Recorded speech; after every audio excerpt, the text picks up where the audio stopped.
Hello, this is Doug from Homes Now, Not Later. I just wanted to share a few updates with all you guys. I just wanted to share that both villages, Unity Village and Swift Haven, continue to run safely and smoothly. Swift Haven, in particular, has made a lot of progress over the 7 months that it has been around, or almost 8 months now. I can say that the hardest part of any village is right at the beginning, when you have 25 people that live together, but maybe they don't know each other, maybe they haven't worked together before, maybe the way that the process works it takes a little while to figure out. But things are running pretty smoothly, and we're really happy with the results. Also, Unity Village is going to be expanding. The two additional tiny homes that are going to go at Unity Village are being done by Habitat for Humanity. They are partially constructed at this time. The city did provide the building materials for them.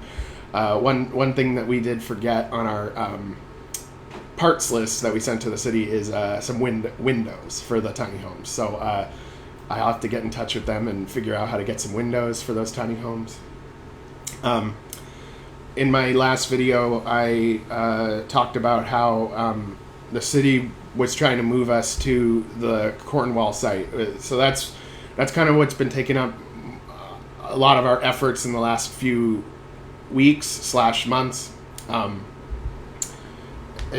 Back a couple months ago, or right when Swift Haven first opened, the mayor did present me with two choices as far as possible sites for what became Swift Haven. One of those sites was the Cornwall site, directly behind Peace of Mind Cannabis on Cornwall Avenue, really close to where the Opportunity Council is. And then the other site that was proposed was the site we have now, which is up at Frank Jerry Fields. When we set up Swift Haven, after a couple months, we had confidence we could do more, set up a third site. So I was in talks with the local government and the port about, since these two sites were offered, is the other site still available? And that was the Cornwall site. And it was all about, the conversations all revolved around the idea of, can Homes Now handle a third site? When in discussions with the city, as far as the planning department, the mayor, and city council members, most notably Michael Lilliquist. After I went and talked with the port said, yeah, this sounds good if you use this site. And then when we did that, and they said yes, then the city said, well, that's not going to be a third site. We're going to move Swift Haven to that site. So in my last video, I described that, but that site would have been a downgrade. So the city wasn't willing to put sewer in, and at the new site, at the Cornwall site, even though we have sewer now at Swift Haven. So I said that I wasn't willing to sign the papers unless it was an upgrade or at least equivalent to what we have now. And then we started getting a petition together to petition the city, the neighborhood, whoever, for us to be able to stay where we were at. That petition got, our online version of the petition got 810 signatures, and the paper version, we got around 650 signatures. And as a result of that, as well as other things like writing articles and stuff like that and doing interviews of residents, the city has told us that they are going to likely let us go through the standard permitting process for Swift Haven's current location. So right now we are at Swift Haven under emergency authority, because during last December, when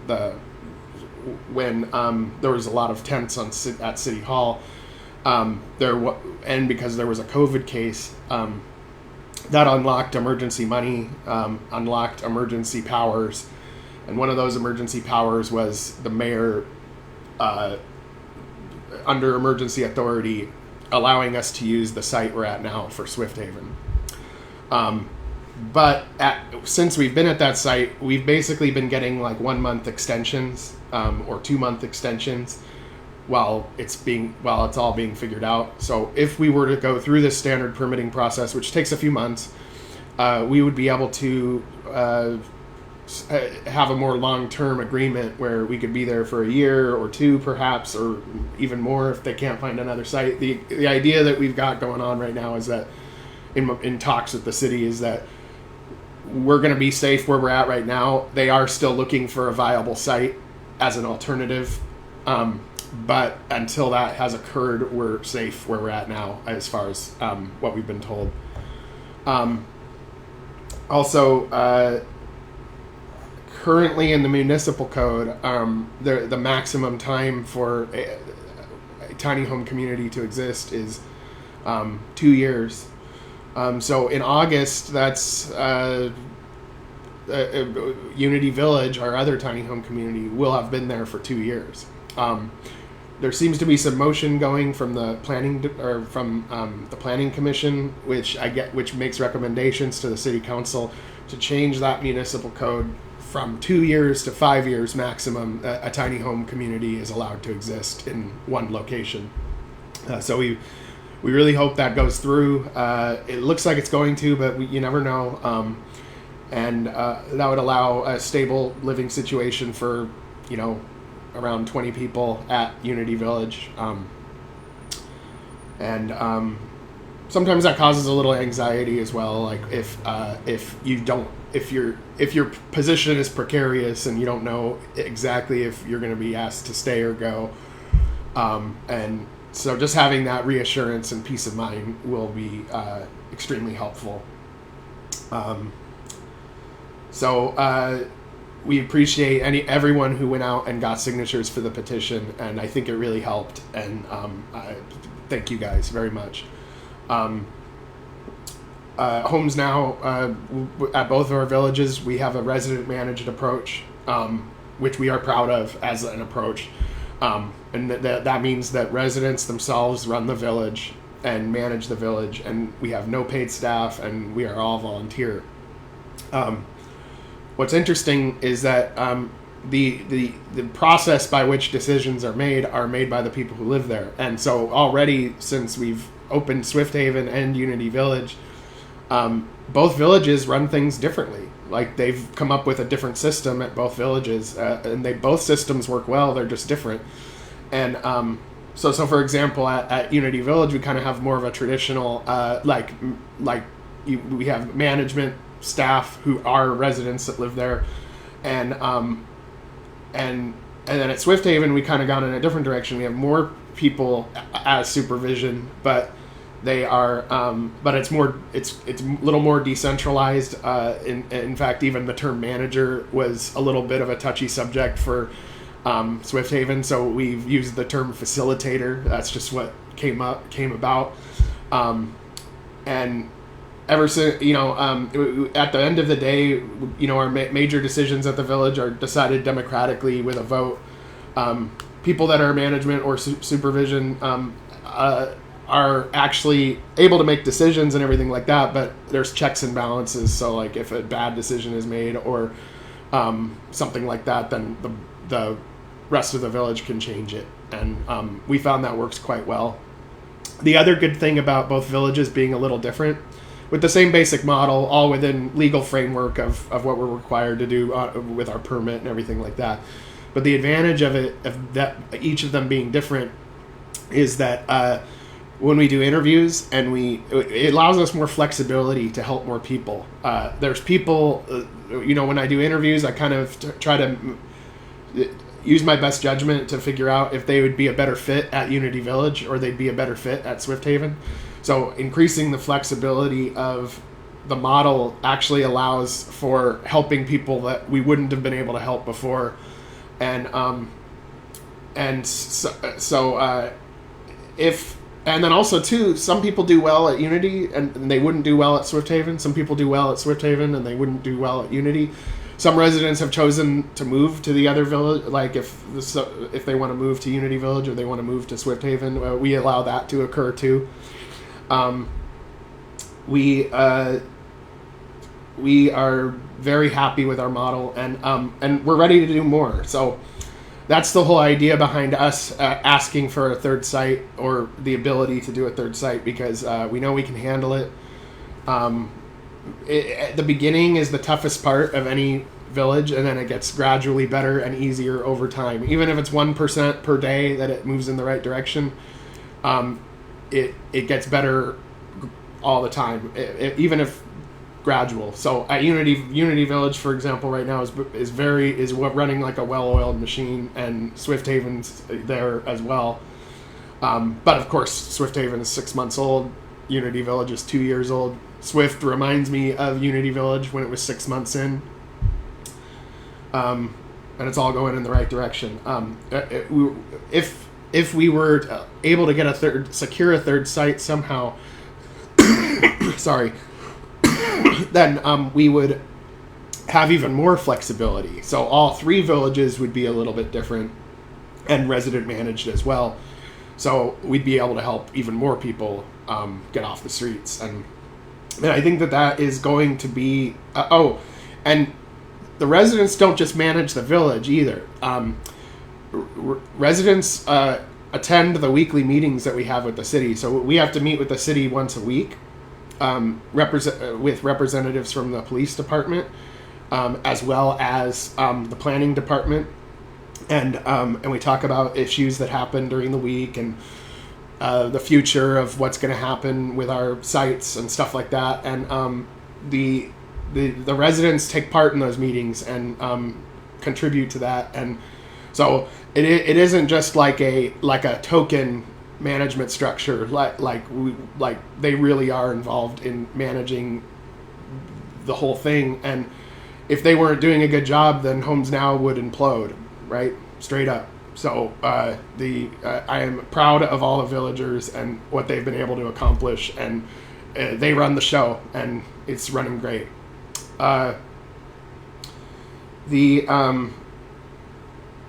Another reason why more sites are probably going to be needed is because we've got an eviction moratorium that did expire, but I guess they're trying to have some kind of bridge. But honestly, more people are going to get evicted. A lot of people are getting notices right now that their rent is going to go up by $400, $500 a month overnight. I mean, this isn't good. This is going to lead to homelessness, obviously. And we just need to stop wasting time. We need to get more done and get this solved. And I don't mean like totally solved. I know that there's like a discussion between long-term versus short-term solutions. So a lot of times when I hear city officials speak, they might say, well, we need to focus on the long-term, not the short-term. And I agree, but I think you just need to do both. There's always going to be short-term problems popping up, and you got to do something today. And then maybe that buys you some time to come up with those long-term solutions without it being like a desperate situation for so many people. So, and the other thing too is that there also seems to be an overemphasis on the shelter, like the one congregate shelter in town, the base camp lighthouse mission. As I've said before, the reason why our sheltering model works really well is because it's shelter that's similar to housing. Of course, people would want to upgrade to better housing, but it's like housing. So you have your own private space. You do have to get along with everybody, like they're like roommates or like a dorm situation. But it makes a huge difference rather than having to leave. You don't have to leave during certain parts of the day. There's no curfew. That is why we, even without a lot of resources or help from traditional services, we've been able to get a 45% rehousing rate, meaning 45% are able to move on and find housing. The people that stay with us the longest are people on disability, where that $700 a month or that $1,000 a month isn't really enough to live on. And so when you live at the Village, where it's a zero rent situation or near zero for utilities, that $700 goes a lot further, or that $1,000 goes a lot further. And so we have seen that as a common pattern. And the people who live there longest are kind of running the show. And when new people come in, they give them an orientation and stuff like that. So it's been, and of course we're trying to do better too. So 45% is where we're at now. We hope to get to 100%. But right now we're at 45%. But anyway, the eviction moratorium is going on, and it's going to get worse, I think. And I think this winter it's going to be a problem, just like last winter. Recently, the homeless strategies work group was dissolved, and I felt like that. I feel like that was a mistake because it was the one meeting that happened every 2 weeks where people from the government, from various service providers, advocates, and everyone was in one room. And there was some good stuff that came out of those meetings. Of course, sometimes it felt useless, but a lot of times something happened when it wouldn't have normally happened. That duty's been pushed over to the Whatcom Housing Advisory Committee, and that group seems a little more closed off, a little more county-centric, and some of the bigger players in it, but not some of the smaller players. So that I think that what will happen, and they don't meet nearly as often. I think they meet every 2 months. So unless there's a new work group that forms like the old one or something, I think what you're going to get is that this winter, when it snows or stuff like that happens, you're going to have less coordination between agencies and local government. And it's just my prediction. I could be wrong, but it just seems like that's what's going to happen. And so anyway, we're ready to do more. We're running smoothly. Also, I would say that right now at the Villages, we're about 80% self-sufficient. So HomesNOW is always on a shoestring budget. Our donations are of financial are usually not that high. We typically have about 10 to 15,000 in the bank account max when we're doing really well. So we're kind of and we use that for all kinds of stuff. We have to buy building materials. We buy supplies for the village. Also, each village has its own bank account, so residents are responsible for managing the finances of each village. And again, they do a really good job. I'd say we're about 80% self-sufficient, but not 100%. So any donations that you guys can help with always help us out a lot. And the more we get, the more you see getting built, and the more that can happen. We're hoping to save up money to buy our own land and set up additional structures and things like that. We really appreciate donors who have donated monthly, even if it's a small amount, $20 a month or $30 a month or $5 a month, because that it not only is it not a huge donation at one time, but it really helps us budget, because we know, okay, we're getting $800 a month or something like that. And that really helps us budget and manage our finances easier than large injections of money that happen sometimes. Also, as a final note, we are having a barbecue for the Puget neighborhood this Saturday at 1 p.m. The barbecue is family friendly. We're gonna try to have we're gonna have an auction for paintings. We're gonna have like some games, some bocce ball.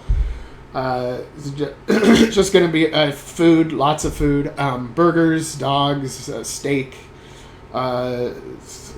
various side dishes. If you want to make a side dish and bring it potluck style, then please do at 1 p.m. on Saturday.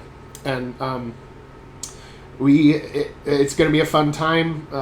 You can bring your friends, you can bring your family, everyone's welcome.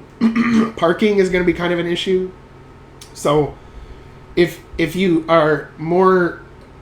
don't mind, if you park further away from, like if you park in the lot that's up the street or something, if you're more like able-bodied, I guess, like where it's not a big deal to walk that far, then maybe do that. But if you're, of course, a little, you know, like handicap parking, or you are a little bit less mobile or whatever, then it is okay to come through the gate, and you can get a closer spot. We expect about 50 people there. It might be less than that. It might be more, but that's what we're expecting. And so make it if you can. Should be a fun time. And yeah, I think that's about all that's about all I have at this time. So so I guess try to enjoy your summer and have fun, and good luck out there. Take it easy.